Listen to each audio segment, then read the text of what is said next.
I don't know if you've noticed, but last year, 5785, was a difficult and dismal time for many people. What humor writer Dave Barry likes to call alert newspaper readers may have noticed some very bad news for democracy and for peace. It's been 1 year, 11 months, and 17 days since Hamas attacked Israel on October 7th.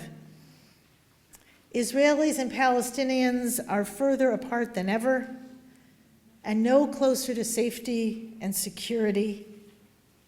The suffering is tragic and the solutions are elusive. But today, I am flagging the pain in Israel and Gaza because how could we not? And it is also one vivid illustration of what a tough, tough year it has been. In the United States, we have our own difficulties. Anti-Semitism and anti-Zionism are on the rise. So is political violence. Gun violence and mass shootings are shockingly routine. We regularly witness threats to the environment, to healthcare, to our legal system. And the calls, in case you didn't notice, are coming from inside the house. As Jews, as Americans, as human beings, we're harming ourselves and each other. It seems that we are our own worst enemies. So we come here today to ask, how can we make it better? How can we be better? No doubt there are many good answers to those questions. I pray that before the end of these holidays, we will each know and act on our own answer.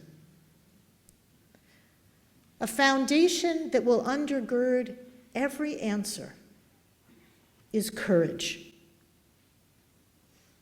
Whatever good you seek to create in the world, in your relationships, in yourself, it will take courage to make it happen. In the Mishnah, Ben Zoma named courage as one of 4 essential qualities to strive for. The Stoics, too, counted courage as one of 4 major virtues. Samuel Johnson said, "Courage is reckoned the greatest of all virtues, because unless one has that virtue, he has no security for preserving any other." Maya Angelou explained the foundational importance of courage this way. Courage is the most important of all virtues because without courage, you cannot practice any other virtue consistently. You can be kind, true, merciful, generous, or honest occasionally, erratically. But you cannot, she said, be that way again and again, consistently, without courage. In many ways, the world has become more dangerous, and so the need for courage has never been greater. As a society and individually, we're not always clear on what constitutes courage. We confuse it with daring or boldness, or worse yet, with bluster. We mistake courage for accepting or creating greater risk. Sometimes we feel, even if we know better intellectually, that courage is incompatible with fear. I feel afraid, so I must be a coward. But fear accompanies courage. It is what triggers courage. Without fear, there would be no need for courage. And the presence of fear is no excuse for the lack of courage. The main term in Hebrew for courage is ometz lev, which literally means strength of heart. In English and in Romance languages too, the etymology for courage comes from the Latin cor, meaning heart. Today, I want to delve deeply into the term ometz lev for instructions embedded in the Hebrew language about how we can access and improve our courage. The word omets, strength, is what people tend to think of first in relation to courage. We think of courage in battle, or the courage of a firefighter running toward the flames. Maybe you saw the video of John Sampson, a dad who brought his kids to Hershey Park on August 30th for some end of the summer fun. Anybody see that one? He saw a young child wandering unattended on a high monorail, and while a crowd shouted instructions to the terrified child who covered his ears, John Sampson scaled an ice cream truck and a wall to hoist himself between the roof of a snack stand and the monorail track. He took that boy into his arms and rescued him. That's what we think of as courage. In exigent circumstances, he drew on omets, on strength he did not know he had. John Sampson does not normally scale or climb anything because he has a fear of heights. Omets is a strength that expresses itself outwardly. It manifests in daring do. Omets confronts a problem, an adversary, a risk, and it jumps in, or in some cases jumps up, to help. In the term omets lev, strength of heart, the word lev, heart, refers to the inner aspect of courage. Courage means opening your heart and being vulnerable in ways that are bold spiritually and psychologically and not necessarily physically. You won't fall from a great height, but you may open yourself up to rejection or failure or criticism. To be fully authentic to who you are and true to your values, you will have to have the heart and inner fortitude to withstand disapproval, opposition, and even mockery or contempt. Inner heart-based courage also means looking within to see where we have been wrong or hard-hearted. Cheshbon HaNefesh, the accounting of the soul that we do on these days of awe, is not for the faint of heart. It requires moral and spiritual bravery to acknowledge our sins, to apologize humbly for them, and to set ourselves on a new course. Are you willing to look within and truly see? Are you willing to know what you need to change? Not just what's easy or obvious, but the things you haven't been willing to see or confront yet. This requires omets lev, emphasis on lev, strength of heart. So omets or strength is outer courage, and lev or heart is inner courage. Outer courage is as loud as a shofar blast. It speaks up and it shouts. It protests in the face of injustice. It jumps in to help. It declares the truth. Inner courage is kol d'mama daka, the still small voice within. It is the conscience that whispers to us. It's the wise and enlightened part of us that sees things in perspective and knows what's worth fighting for in this world, and when it's better to walk away or make peace. Inner courage is what people exercise when they operate under the courage of their convictions.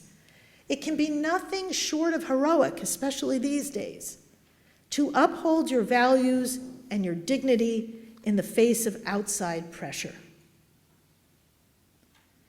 If we seed this kind of inner strength of heart, then we seed our courage. Our outward actions may be assertive, they may incur risk, but they won't be brave, because without lev, without examining and healing and leading with our hearts, we will not be brave. Courage requires both an outer expression and an inner source. But there's a third kind of courage I want to introduce this morning. Not omets, strength, and not lev, heart, but something no word can capture because it's ineffable. Sometimes we're blessed with a divine courage, It's neither a shofar blast nor a quiet whisper from within. It's a commission and a calling that seems to descend on us from above. Inner courage is all about choosing. We choose to look within, to examine our motives, our strengths, our fears, our failures. We choose to clarify for ourselves and others what we stand for and what we absolutely won't stand for, even if our convictions cost us dearly. In contrast, divine courage is not about choosing. It's about being chosen. It feels simultaneously like grace and an assignment. A knowing comes upon you. You feel called to a specific service or purpose. It's as if this courageous path has chosen you, and your soul is bound to it. The courage of action out in the world and the courage of inner resolution can take place on a daily basis by our own efforts, and hopefully it will. But divine courage is rare. It may come to us only a few times in a lifetime. But look out.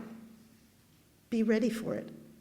Because when it does come, and we heed its call, it shapes us and the world around us. Let me give you one example to make this understanding of courage concrete and real. I'm sure many people here remember and admire Rachel Goldberg Polin, the mother of Hirsch Goldberg Polin. Hirsch was maimed, captured, and eventually shot in the head by Hamas just a short time before his scheduled release. And on this terrible journey that began October 7th, 2023, Rachel has exemplified all three kinds of courage: outer courage, inner courage, and divine courage. I'm going to tell you about her in some detail because I believe the way she has practiced Ometz Lev is both inspirational and instructive. She has been the mother I would want to be, and the teacher of Torah I would want to be, if the unimaginable happened to me. I hope you won't listen to admire her or to agree or disagree with her advocacy. Instead, as you listen, I hope you can ask yourself, will my strength be as fierce? Can I too remain open-hearted and vulnerable in the midst of trials? Can I rise to meet this moment and my own destiny with this kind of clarity and fortitude? In May, when I went to Israel for a peace summit, I visited the site of the Nova Music Festival. I saw the bomb shelter where Hirsch Goldberg Polin hid, along with his best friend, Aner Shapira, and 27 other young people. They desperately squeezed together into a 5-foot by 8-foot shelter. Hamas terrorists threw grenades into the tiny space, and Aner picked up 7 of those grenades and threw them back towards the attackers. And then he was killed before Hirsch's eyes. A grenade hit Hirsch in his left arm and blew it off from the elbow down. Hirsch, a lefty, fashioned a tourniquet with scraps of cloth using his non-dominant hand. What ometz!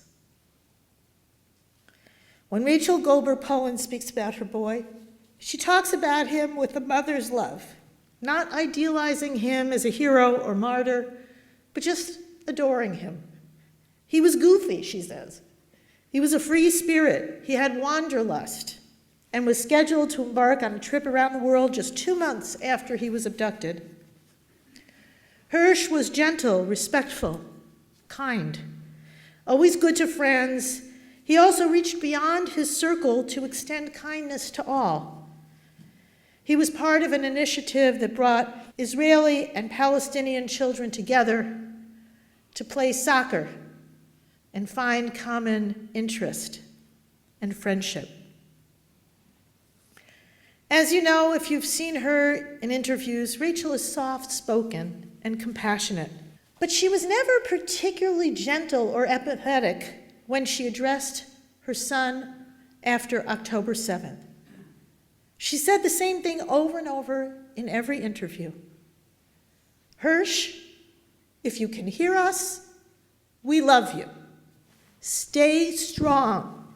Survive. She consistently spoke to her son in a steely, severe voice. She wagged her finger every time she said, "Stay strong." And she made a fist every time she commanded, "Survive." She said, "I love you," but was unemotional, brief, even tough. She expressed no compassion or sorrow for his injuries, just omits. I am being strong, and you must be strong. This is the first type of courage. Omits, strength to encounter adversaries and adversity. Rachel shows this kind of outward-facing courage. She was tough with her son and also tough with world leaders. She exudes courage and she demands it of others. To advocate for her son, Rachel summons strength to speak on a schedule that would be punishing even if everything in her life were going well. Formerly a very nervous public speaker, she has spoken all over the world, wherever people of influence have gathered and might listen. The United Nations in Geneva and New York, British Parliament, the Vatican, the White House, and in less assuming and smaller places, multiple times. She speaks to the media at all hours of the day and night. Rachel has been nuanced and strategic in her appeals for help. She's both pushed world leaders to do more and expressed sincere gratitude for their efforts. She was the first person to put a number on her clothing each day, using masking tape and a Sharpie. She did it initially because, she says, in the fog of raw fear that she inhabited, it was hard to keep track of the days. But she continued to put a number on her chest, and she invited others to join her in this practice because she wanted to count each day as an opportunity for courageous action. And she also wanted the number to serve as a visible rebuke. Another day gone while the world tolerates hostages being held and starved underground. Another day of suffering and danger for innocent people on both sides of the Gaza border. Another day, and we have no time to waste. Rachel said about the daily number on a grieving mother's chest, everybody needs to be uncomfortable. Today I wear two numbers, number 719 for the number of days that hostages have been in Gaza, and number 1 for the start of a new year and a brand new opportunity to be brave. When progress on a hostage deal stalled, Rachel took the bold risk of criticizing overtly the very politicians she was lobbying. 25 days before Hirsch was murdered, she published an open letter addressed to, quote, the handfuls of men who have the ability to make this end right now. She wrote, enough of the hostage families trying to convince the world that stealing our children is not an option. Enough of innocent people suffering from lack of resources, water, food, clothing, and medical care. Enough of leaders who use their people as props. You can make this happen. Talk in those quiet back rooms. Say whatever you have to say to be printed in the papers. Feed yourselves whatever you need to. But don't do this in our names. Stop playing with us and our lives. Whether you agree or disagree with her ferocity, Rachel Goldberg-Poland has shown omits, courage out in the world, grounded in strength. Privately and publicly, she has dared to call powerful people to account. And she has demanded no less of herself than of them. Strength of character, omets, expressed in strength of action. In this time of multiple crises, what is your role to play? What strong, courageous action will you take in the coming year? How far are you committed to go to activate courage in yourself and in the people you can influence? Rachel's challenge to world leaders and to us is not just strong, it's also vulnerable. She draws on Lev, heart, as much as Omet's, strength.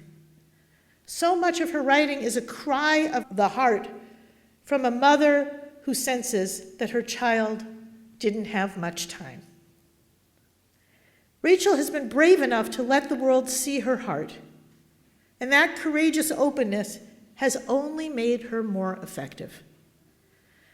Though of course focused on Hirsch, Rachel has always made a point in her many dozens of interviews to advocate for all the hostages and for Palestinian civilians suffering in Gaza. 1 year ago at the Democratic National Convention, she began by saying, 109 treasured human beings are being held hostage by Hamas in Gaza. They are Christians, Jews, Muslim, Hindus, and Buddhists. They are from 23 different countries. Later in the speech, she and her husband John added, there is a surplus of agony on all sides of the tragic conflict in the Middle East. In our Jewish tradition, we say, Kol Adam Olam Umlo'o. Every person is an entire universe. We must save all these universes. Rachel's heart is big enough to hold the love for her son and empathy for all who suffer. So is mine, and so is yours, if we will labor in relative safety and comfort to do what she has done under fire and torture. It is possible to stay tender-hearted, even in the midst of our worst trials. In fact, it takes Omet's Lev, true strength of heart, to expand our circles of caring, to love more widely and more deeply, to protect not just our own, but the other. And a wise heart knows that all the various others are ultimately part of the Great One. In a section of the Bible dubbed the Holiness Code, the Torah commands us within just a few verses not to stand idly by the blood and suffering of others, nor to take vengeance, but rather to speak up and speak out and to correct and humbly rebuke those who fail their neighbors so that we do not become complicit or join their ranks. The Torah demands that we love our neighbors as ourselves and love the stranger too. After Hirsch was killed, it would have been understandable if Rachel and John had withdrawn from public life, but they have continued to speak out courageously and often. Rachel appears regularly at protests in Israel and tirelessly advocates for a hostage deal. She has opened her heart to celebrate with hostage families whose loved ones did come home. In Yiddish, we call this farginnen. It's the polar opposite of begrudging. You strengthen your heart to sincerely celebrate someone else's joy and victory, even when you yourself are suffering. No human being has infinite strength or unbounded love. Rachel opened her heart to be strengthened by others, especially when at her lowest she couldn't find strength within herself. To accept courage from others is the literal meaning of encouragement. At her son's funeral, she offered, quote, "the most heartfelt thank you to the countless people in our extended community who have held us, cared for us, prayed for us, cooked for us, and carried us when we could not stand up." And she added, "My family will need continued help to get through this sickening chapter. I beg of you all, please don't leave us now." It takes courage to admit that you need help. I hope that we will all invite support and encouragement with such open and grateful hearts. The lev of Ometz lev means not faking, not pretending you're fine when you're not. Do you have the strength of heart to be authentically yourself in the way that Rachel Goldberg-Polin is authentically herself? The courageous heart does not take a poll to see what will be acceptable to any particular audience or group. Instead, it looks inward and asks, what is acceptable to me at my core? The courageous person is not immune to suffering or terror. In the face of pain and fear, courage reaches out heart to heart for what it needs in order to endure and to stay loving. Rachel Goldberg-Polin has modeled both outer courage and inner courage, showing Ometz and lev, strength and heart. She's also a model of divine courage. Only supernatural grace could have allowed her to carry her message as far and as long as she has. She never trained or volunteered to teach the world about gratitude, dignity, kindness, love, compassion, peace, or courage. But she has. And I don't believe she could have done it by human strength alone. Lo v'chayo v'lo v'choach ki im beruchi. In the words of Zechariah, it's not by human might or power, but with God's own Spirit that valor is made possible. In her eulogy for Hirsch, Rachel demonstrated what it looks like to reach out for divine courage, beyond our own strength, beyond our own hearts, beyond even this life and the world we can see, to other realms and sacred sources of strength. She said to her departed child, "Do what you can to have your light shine down on us. Help shower us with healing and resilience. And Hirsch, I need you to do one last thing for us. Now, I need you to help us stay strong. I need you to help us survive." These are the words of a courageous woman reaching heavenward for yet more courage. Rachel was delivered a terrible fate, and with that fate came a holy mission. Almost a year after Hirsch died, she wrote, "Destiny tapped me on the shoulder from behind. When I turned around, he ducked and was gone. Nothing has ever been the same. It never will be. So here is my new path, breath, pulse. Here is my new life." Rachel chose many things. She chose to be a mom and an advocate. She chose to exercise strength and heart. But it's clear, too, that she has been chosen. And so have each of us been chosen. Maybe not as dramatically or as publicly, and please God, not as tragically. But we too have been given divine courage for a holy purpose. And part of the work of the High Holidays is to ask, what is my holy assignment and mission? Will I too grow in strength and in heart to meet my destiny and meet this moment? I'll ask it again. What is your holy assignment and mission? How will you grow in strength and in heart to meet your destiny and this moment? If you feel a bit of fear and awe when you begin to contemplate these questions, then you're on the right track.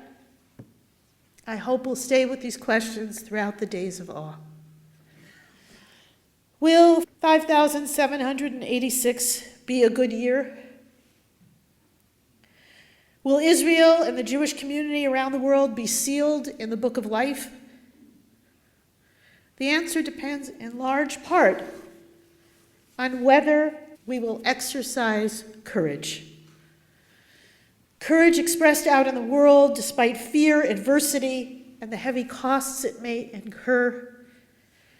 Courage discovered within because we face our fears and our failings and we open our hearts in vulnerability and in empathy. Courage from above that blesses us with miraculous strength and equips us to do hard and holy things. I'll end with the last phrases of Psalm 27, the psalm that Jews recite throughout the high holidays. Chazak, be strong. V'yametz libecha, strengthen your heart for good courage. V'kaveh el Adonai, hope in Adonai. Discover strength and courage from above. Ken yehi ratzon. So may it be. Amen.